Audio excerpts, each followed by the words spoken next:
Before we get started, let's take a moment to talk about safety.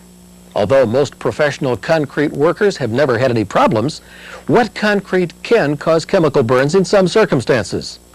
You'll see workers in this tape who are highly skilled but are not observing all of the proper safety guidelines. The best way to avoid problems is to take some simple common sense precautions. The key is to keep wet concrete from coming into contact with your skin. Start with the right clothing. When you're working with fresh concrete, this means full-length pants and a long-sleeve shirt.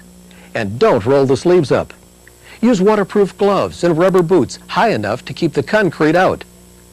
When you're placing concrete or sawing concrete, wear goggles to protect your eyes. If you're using a saw, wear a dust mask or respirator and earplugs. When using curing compounds, follow the manufacturer's instructions. Solvent-based curing compounds may require the use of a respirator and other personal protective items. Fewer safety precautions may be necessary for water-based curing compounds. And don't forget to wear your hard hat if there are any potential overhead hazards or lateral movement of equipment in your work area. Follow these simple rules, and you'll always be dressed for safety.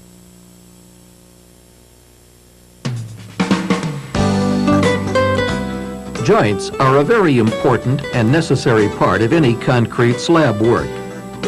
Joints are used to minimize random cracking, to isolate sections of different shapes or sizes, or to separate slabs from fixed objects. Therefore, in order to plan for making joints that are not only pleasing in appearance but functional as well, it is important that we understand the causes for random cracking in concrete slabs and how random cracking can be controlled by proper jointing. Most random cracking in concrete slabs is caused by drying shrinkage. Drying shrinkage is the result of mixed water leaving the concrete as the concrete cures and hardens. The primary factor influencing the amount of drying shrinkage is the initial water content of the freshly mixed concrete. Drying shrinkage increases directly with increases in water content. To keep drying shrinkage to a minimum, do not use more water in the concrete mixture than is necessary for proper placing and finishing. Let's look at what happens in a concrete slab as a result of drying shrinkage. If a concrete slab 100 feet long was free to move without resistance to its drying shrinkage, it would shrink about 5/8 of an inch.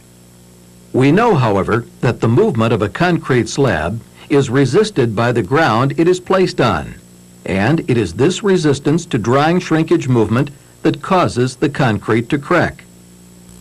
We use joints, then, to control where the concrete cracks, beneath the joint.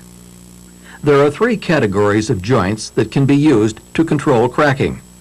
They are referred to as control or contraction joints, isolation joints, sometimes called expansion joints, and construction joints. Let's look at each one of these joints in turn and see how they function. Control joints make the slab thinner at the joint location. This forces the concrete to crack beneath the joint and provides a pleasing appearance on the surface of the concrete. In sidewalks, driveways, patios, garage floors, and basement floors, control joints are usually produced during finishing operations by hand forming with a special tool called a groover.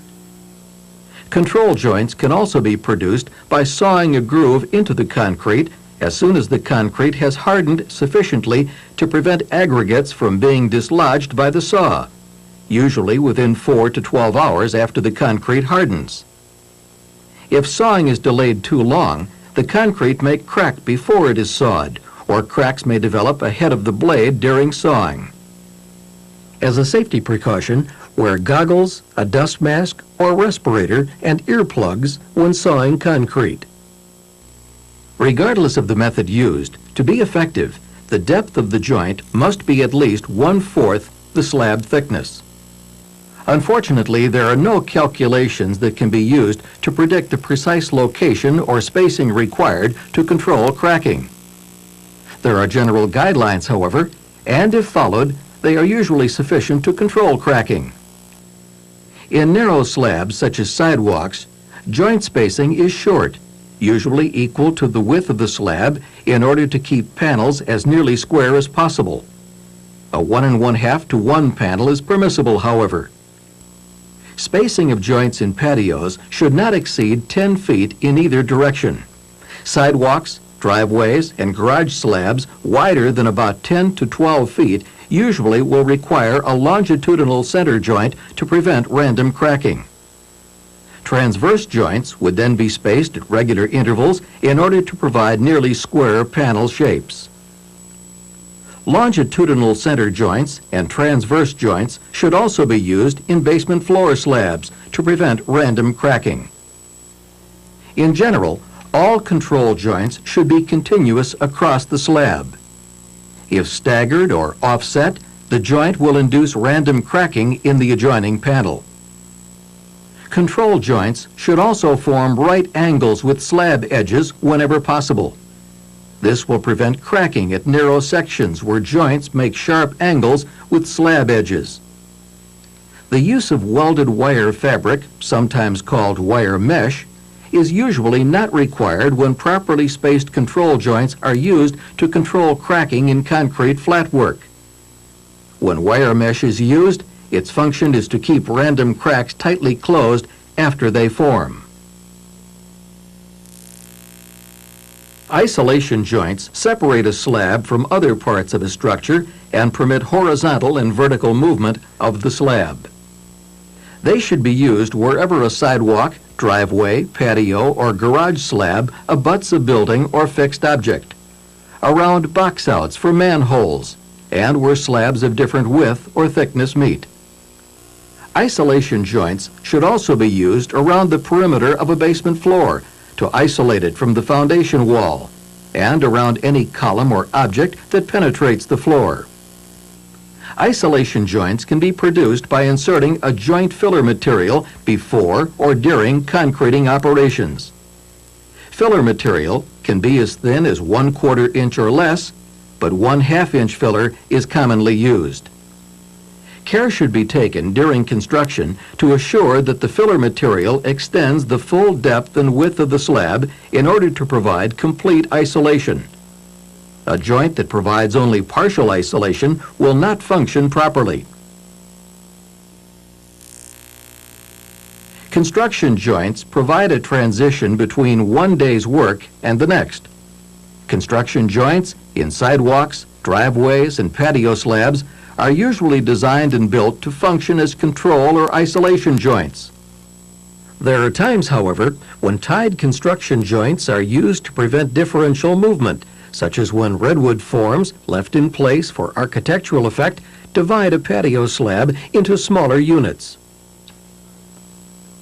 Tying is accomplished by inserting 2-foot-long pieces of number 4 rebar every 16 inches on center through pre-drilled holes in the side forms.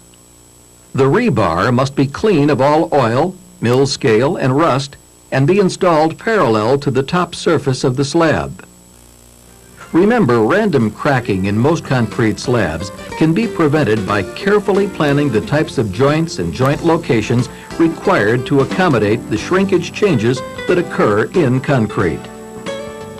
This has been a presentation of the Portland Cement Association and the Aberdeen Group.